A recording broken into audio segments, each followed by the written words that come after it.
What's going on, everybody? It's your boy Bam, and today I'm here with another reaction video. It is the 10 2 Sentence Horror Stories animated.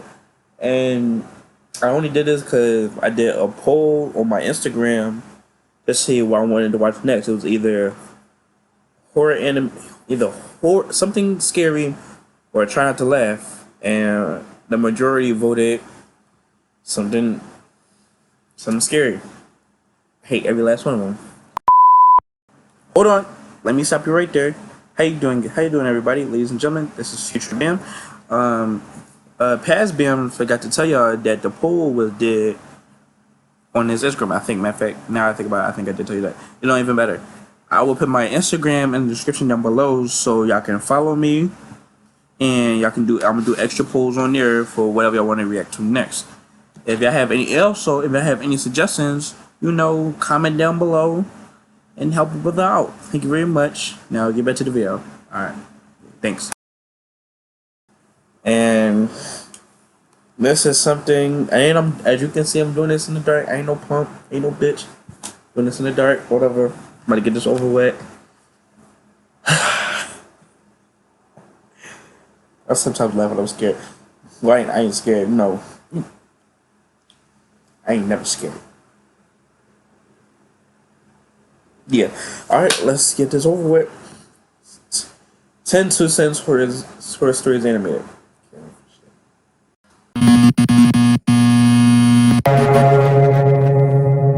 Number 1.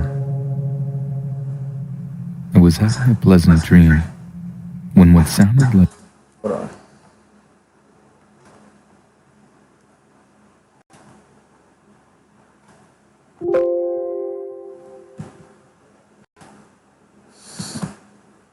hammering woke me. After that, I could barely hear the muffled sound of dirt covering the coffin over my own screen. Number 2. I woke up to hear knocking on glass. At first, I thought it was the window, until I heard it come from the mirror again.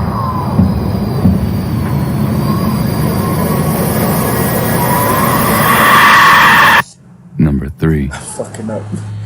There was a picture in my phone of me sleeping. I live alone. Number 4. My wife woke me up last night to tell me there was an intruder in our house. She was murdered by an intruder 2 years ago. Number 5.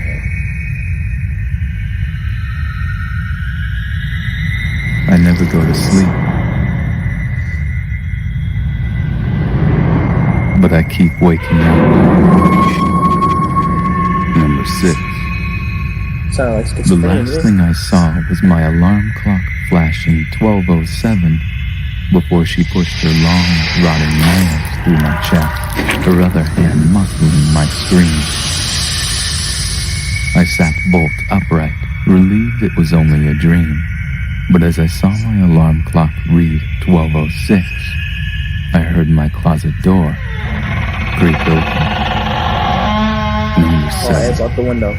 Jump out the window. There's nothing like the laughter of a baby. Unless it's 1 a.m. and you're home alone. Number 8. I begin tucking him into bed, and he tells me, "Daddy, check for monsters under my bed." I look underneath for his amusement and see him, another him, under the bed, staring back at me, quivering and whispering, "Daddy."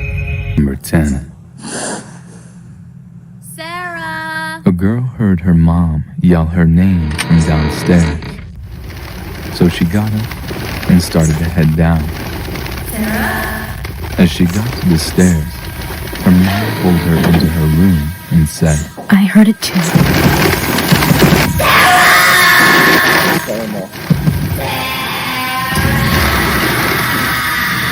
Give up, Sarah. Stay in here and don't make a sound. Give up, Sarah.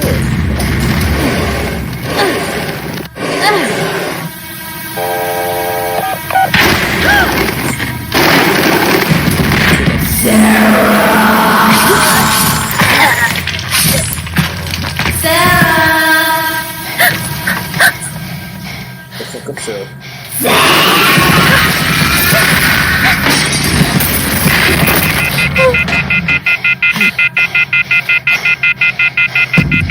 Two Texas. Alright.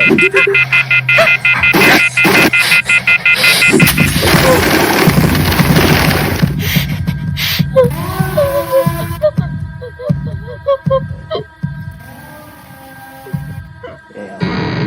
Damn.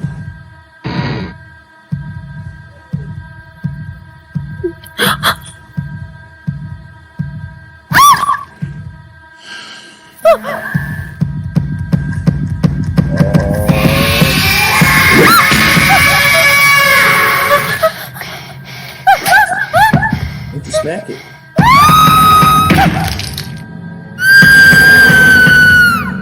Why would you smack it?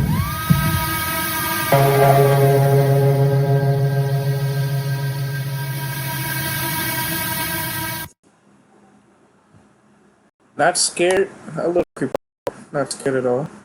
But we ain't going to end it right there though. Oh no.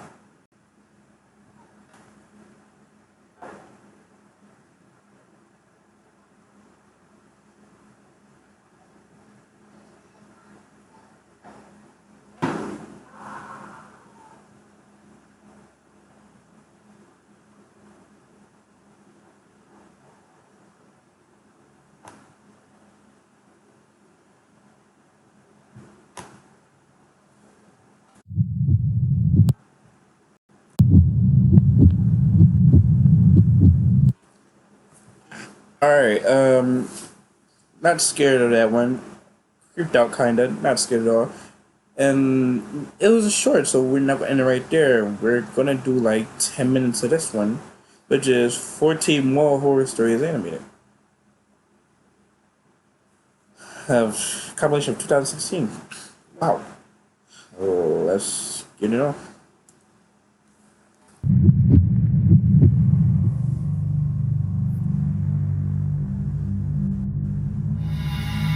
I was out doing a delivery one late night. It was probably the longest drive I have ever taken for a pizza delivery.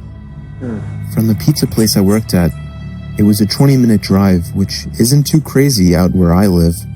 Plus, they ordered 4 large pies, so I figured it was a party and I would get a much bigger tip. Navigating the dirt roads at night was always annoying, though. I pulled up to the given address. It was some old, sketchy-looking building, literally in the middle of a forest clearing. There were no cars parked anywhere, or any lights on. I put my car in park and called my boss. I asked him to reread the address at least 3 times to make sure I typed it in right, but that checked out. I could tell he was in a really bitchy mood, and he told me to at least knock on the door and check it out. He would normally get mad if we took back 1 pie, but I was afraid of what he would do if I brought back 4. I was insanely unnerved, but got out anyway and forced myself to the front door of the building. There was no doorbell, so I just knocked really hard. I heard nothing and didn't really expect to hear anything. I was extremely disappointed, not because nobody answered the door, but because I was realizing that it was all a waste of time and gas. I knocked one more time out of desperation, and then began to hear some kind of rustling noises from inside of the building.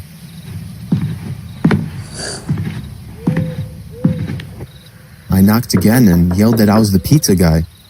There was silence now. I felt a bit more uncomfortable now than before.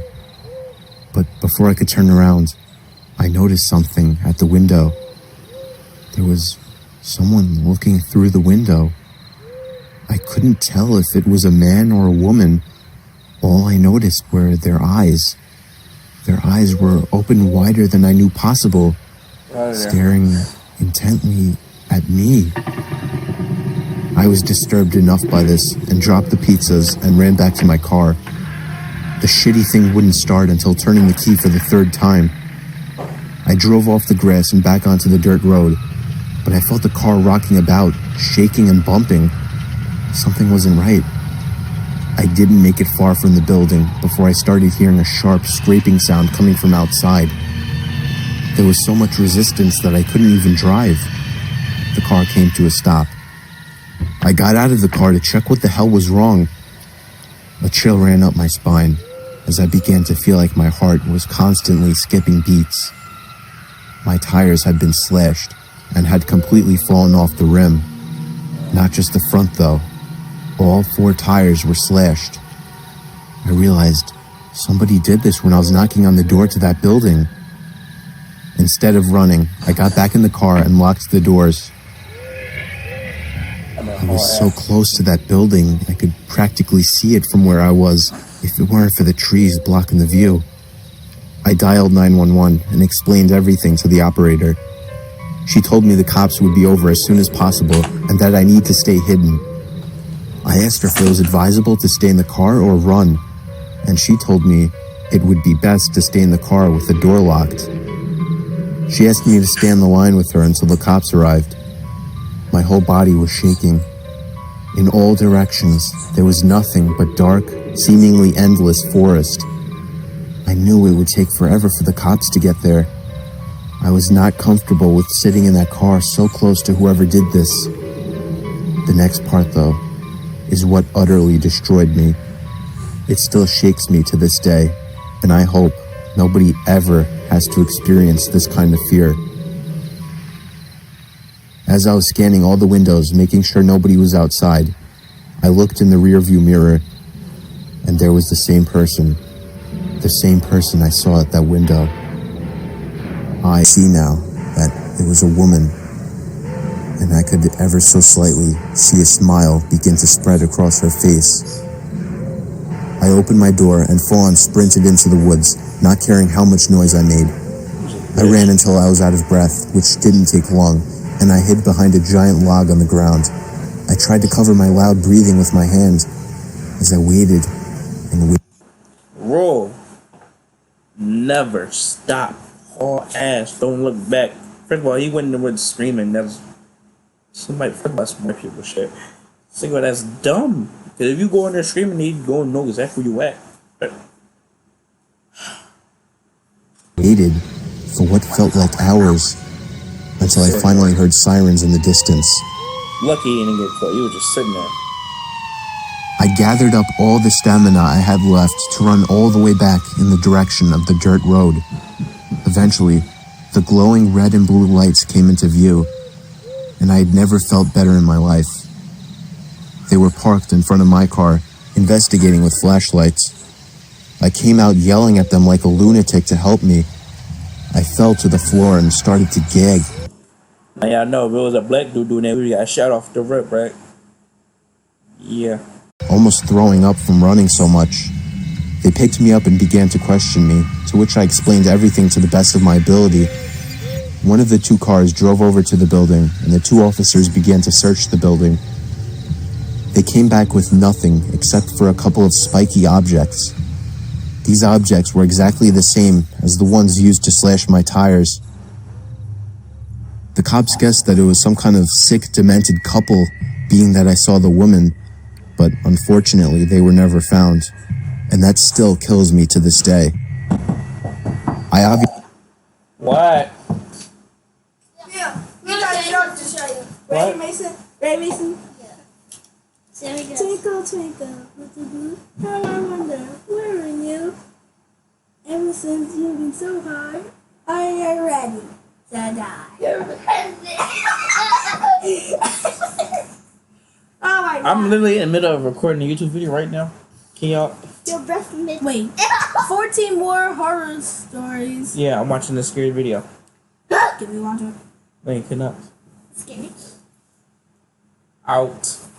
You see him? You see him? Oh my gosh! Oh my god! Oh my gosh!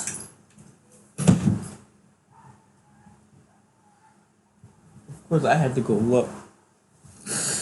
Obviously quit my job right after that and started working at a local grocery store. I know that I'll never forget seeing that woman at the back of my car.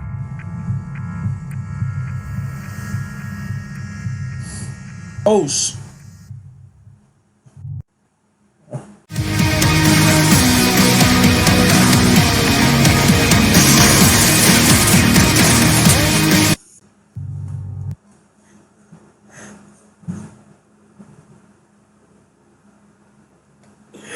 I would never prefer to just pop up in the corner at a grocery store like that.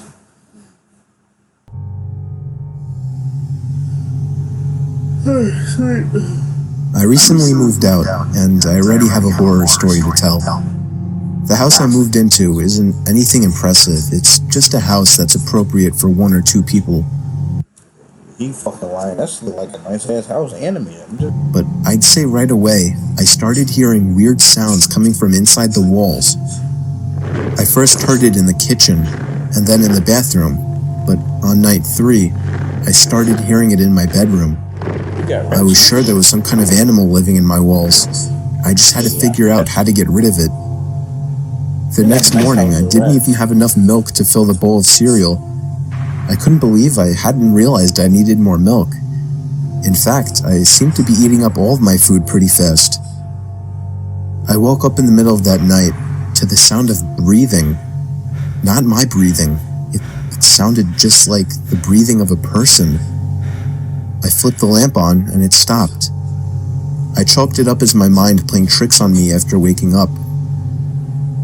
The next day was really hot, so I turned on the AC for the first time. I checked every single vent, and some of them weren't blowing any air, one of them being the vent right next to my bed. I peered through the vent with a flashlight. There wasn't even a duct behind the vent. It was just the inside of the wall. It seemed that whatever air duct was in there had been removed. Unfortunately, I didn't look into the air conditioning system while buying the house, so I didn't know about this. That night, I had to sleep in the heat with no AC, so I was up pretty late, constantly rolling around and flipping the pillow over. Then I eventually started to hear the breathing again, but this time I was fully awake. I knew it was real this time. It was coming to my left. I looked to my left at the air vents. The sound was surely coming from in there. I grabbed the flashlight again and shined it in through the vent. I dropped it and screamed. There was someone's face peering through the cracks of the vents. The first thing I saw were their eyes, open wide and glowing. I screamed all the way down and out the house. I soon found out there was a crazy, dangerous homeless man living in my walls, and he had been eating my food ever since I moved in.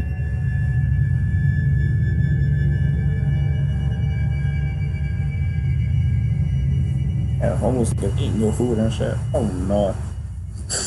That's why I advise everybody to get a gun. Move in the house, get the strap.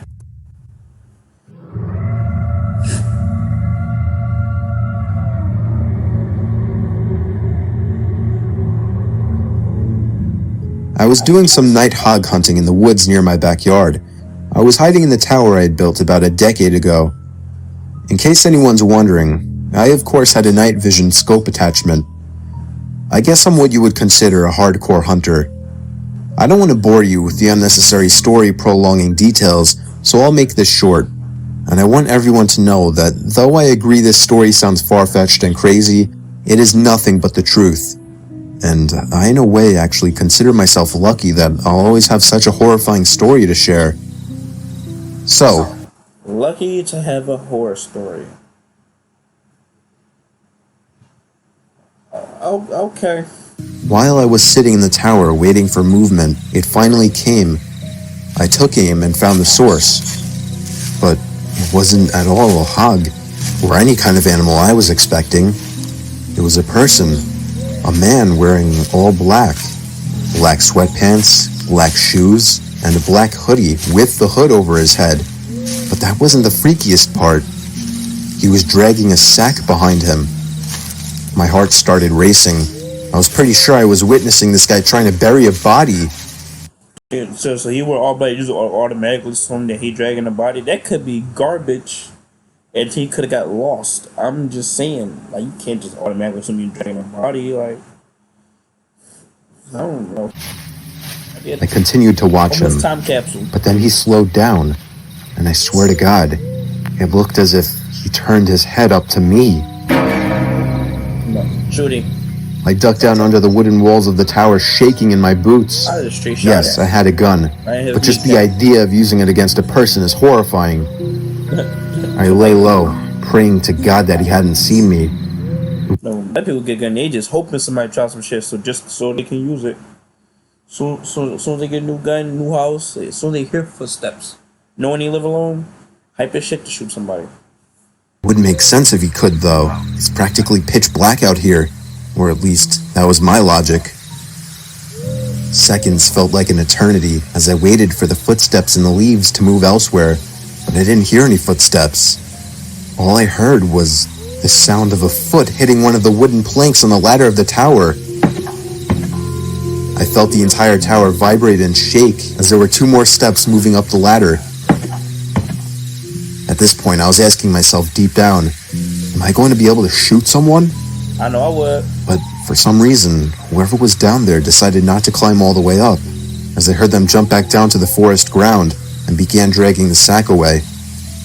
I think I stayed frozen like a statue for at least 10 minutes before even peeking over the ledge again. The coast seemed clear.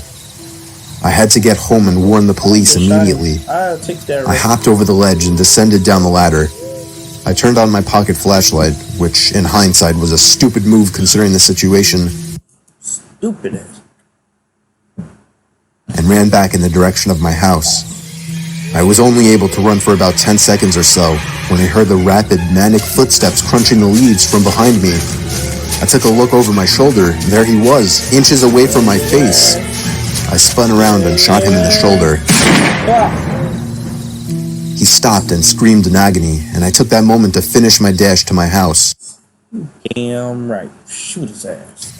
Again, in hindsight, I should have held him hostage somehow, but that doesn't even matter now. I called the police, who showed up within 15 minutes with a whole search squad, and I led them all into the woods to the exact location where I shot him. There was a faint yet noticeable blood trail spilled onto the leaves which led past the body bag, which the cops seized, and eventually right to the maniac, who was hiding under a log next to a tree.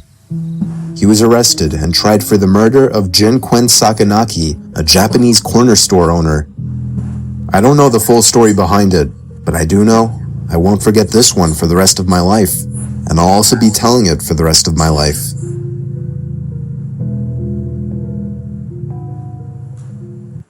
Oh, it's just sometimes you just gotta shoot a nigga. As simple as that. Well, that's all the time I have for you guys. Thank you for joining me once again. Like I said, I've been making videos every day, sometimes more every day. I might make another one. I was supposed to make another one yesterday, but I got tired, all the editing stuff. It was only a minor editing, but niggas be tired. Yeah, niggas be tired. So, anyways, thank you for joining me. See y'all next time, maybe later on, maybe tomorrow. Deuces. It's caught in the crossfire.